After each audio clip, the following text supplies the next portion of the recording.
One Studios, where the political party is just beginning. Welcome to the Devil's Advocate Show.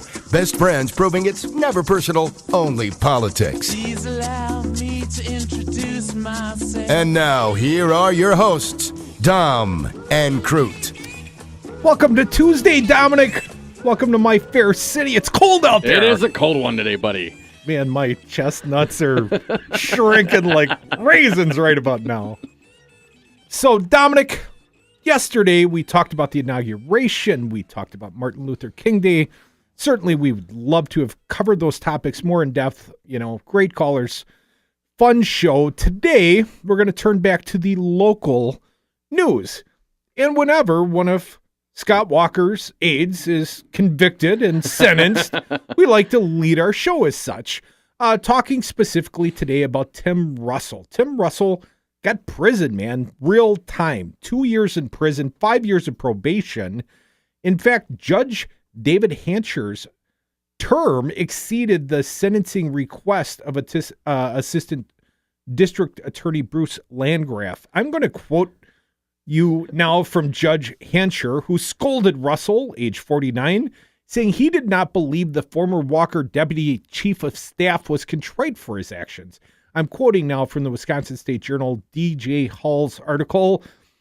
The quote, if I could, Dominic, there is absolutely no true regret, remorse, or repentance. I find that you don't even have any shame. The judge also took offense at Russell's statement in the pre-sentence report that the ongoing secret John Doe investigation was politically motivated. Hancher called Reserve Judge Neil Nettesheim, who has been overseeing the investigation, one of the most well-respected jurists in the state of Wisconsin. It gets even better, buddy. In his sentencing memo, Landgraf said Russell used his pull with the Walker administration to get access to funds intended to benefit military veterans and their families. He then used the money for 2 tropical vacations. Nice. And a trip to help organize the presidential campaign of Republican Herman Cain, and for other personal expenses, the prosecutor said. Now, let's go down the scorecard now of the Scott Walker administration. We've got Kevin Kavanaugh, who was sentenced to 2 years in prison after he was convicted of embezzling. Separate embezzler here, Dom. He took $51,000 from another group that benefited veterans and their families. Man, the Walker administration is hard on the vets. Both of these guys are robbing money from veterans. Wow. Let's not forget Kelly Rindfleisch, Walker's former deputy chief of staff. She was sentenced to 6 months in jail and 3 years probation after pleading guilty to raising funds from Walker's office for lieutenant governor. Then Rep. Brett Davis of Oregon. You know, when Walker claims, I am not the target, as far as I know, of these investigations, I don't think Brett Davis could necessarily say the same thing.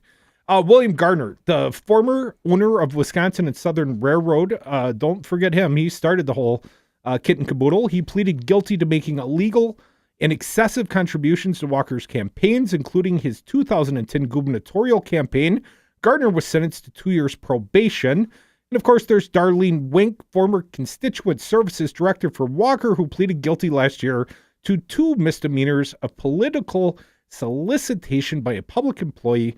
She got 1 year of probation, Dominic. So the question remains in my head, when are the indictments coming down against Scott Walker? So, Creedy, that's a pretty amazing list. So what's your problem with it? As I have been saying since day one, Dominic, I mean, this guy's emails were seized by I believe by the FBI. If not, it was by the Milwaukee County District Attorney's Office.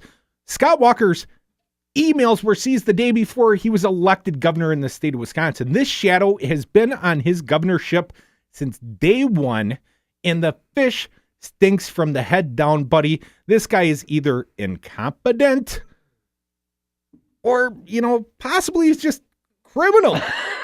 Well, then, if that's the case, and I mean, these are his employees perpetrating sure. crimes on his time, on the people's time, on Milwaukee County's time. Absolutely, on our time. How are you not outraged, I my am friend? outraged. I can't stand it when these political types are actually campaigning while they're also collecting a check from the people. So great, let's bring them all in. Let's have them do their time.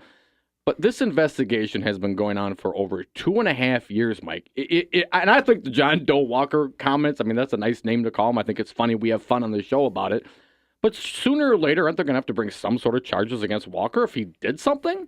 Fish or cut bait, man. Well, how long does somebody? And I'm no fan of Walker's, but he's had this investigation going on for his entire governorship. At what point do they either charge him or drop it? Well, at this point, I hope before the 2014 election, because obviously they missed the recall window. I think there are even some, I'm not saying you, I know you voted Barrett and then voted Walker in the recall, you turncoat bastard.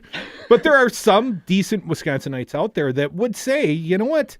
This is beginning to hit critical mass. Well, his entire administration. Wow, it's is not his corrupt. entire. It's not his entire just all of his- administration, and several people in his administration certainly. Several that worked within feet of his office, and they were people like his deputy chief of staff.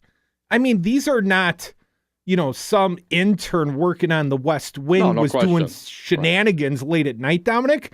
These are people working outside his office, part of daily communications. In the case of, I believe it was Kelly Reinflish, she was part of the communications group. She was campaigning on a daily basis on behalf of the Walker and Davis campaigns.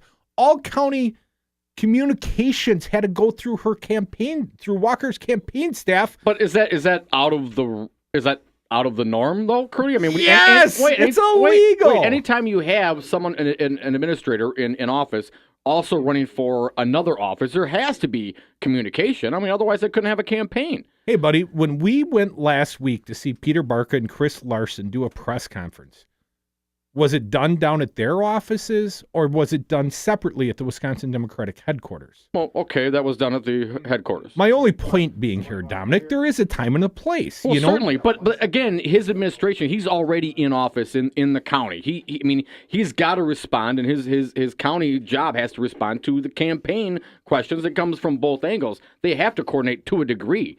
Now, Dominic, if they've got to the criminal level, certainly then let's go through with it and let's charge them and get them off the stage so we can stop talking about it. Let's not forget, Dominic, they were trying to plant false stories or at least drum up stories to take, the shiny objectism, the look over there, they were trying to take away some of the malfeasance, perhaps, that went on while good old Scotty was the Milwaukee County executive. By pointing the light on the mental institutions. By trying to point fingers and perhaps plant stories, Dominic. Some journalist, and I have a little journalistic background, may take issue with that. Folks, we got a caller holding. Let's get to Jimmy. Welcome to the Devil's Advocate Show, Jimmy. Good afternoon, gentlemen. Thanks for carrying this topic over the air. I just want to remind you also, and you probably know this, just haven't had a chance to bring it up because there's so much to mention, but his quasi-private public partnership, Wisconsin Economic Development Corporation, boondoggle, where suddenly the employees suddenly can't keep track of who loaned what, money missing, no payments made on loans, a total disaster of its own making that kind of reinforces the idea that we have a real problem in our governor's mansion. Absolutely we do, Jimmy. We did actually mention that on last Wednesday or Thursday show when we had Peter Barca on the show. First of all, Dom and I heard our fair governor before he did the State of the State last Monday night. The prior Thursday, he gave a speech to the Wisconsin Bankers Association.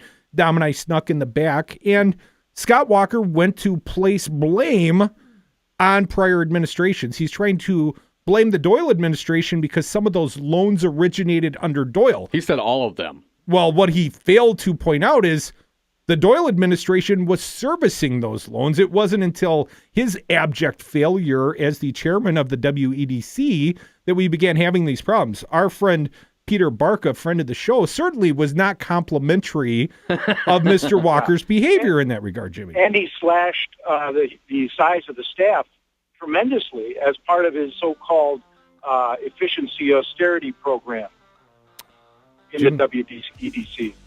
Buddy, you're singing my tune, Jimmy. We are the Devil's Advocates. Thanks for the call, Jimmy. First of many, we hope today. Please join us after the break. And if you want to get in on this conversation, 321-0921, 321-0921.